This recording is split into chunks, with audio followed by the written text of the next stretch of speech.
Dhalsim stand forward has the same duration on whiff, but the hurtbox lingers much longer, allowing for the opponent to counterpoke. It also has less pushback on block. This is Dhalsim's shortest duration zoom normal, and thus the least committal one, and he could easily keep certain characters out without really taking much risk. Now the opponent remains closer after blocking it, and Dhalsim has to be more careful not to whiff them.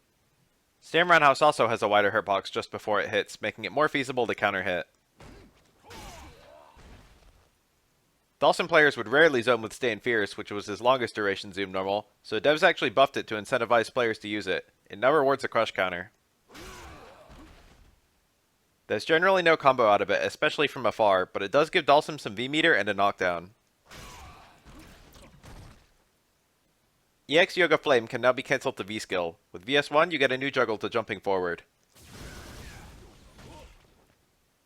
Not only is this a little stronger than his previous B&B, and to jump strong, it builds some V-meter too.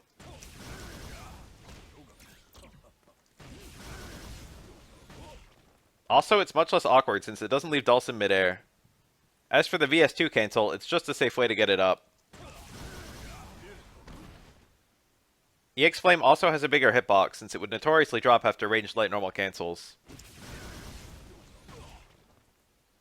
It seems reliable after jabs, but it still won't combo at the max range of Stand Short. For VS1 itself, you can now buffer inputs just before the active frames. Previously you had to wait for Dhalsim to regain control before hitting a button, which made getting your air normals on the first available frame somewhat difficult. Mid-air teleport now has the same vulnerability as other air movement tools, in that if you hit Dhalsim, he takes counter hit damage and can be juggled.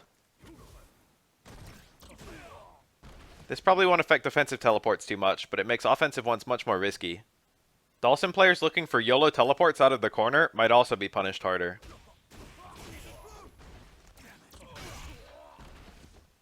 Dhalsim's remaining changes are to instant air Gale. It has more pushback on block.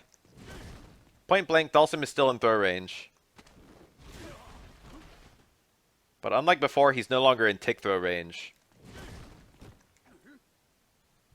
You can still do a bunch in a row, but you're steadily getting pushed out over time.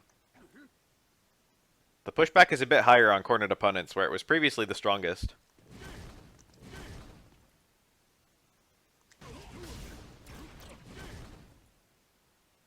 Air Gale also lost 50 stun. When I read the patch notes, I thought Gale would be dead, but this actually isn't very bad at all. Dhalsim players made out like bandits. As for the other changes, the VS1 stuff is really good, and his hurtbox changes mostly hurt his good matchups without changing his bad matchups much. Dhalsim was a character who benefited a lot from V-Shift, and I think the general consensus these days is that he's alright, so they didn't need to do much. Thinking back on release Dhalsim, his play with normals is pretty similar, but man, his V-system is so much better than it was at launch. Like all characters, he's also much more thoughtful than he used to be.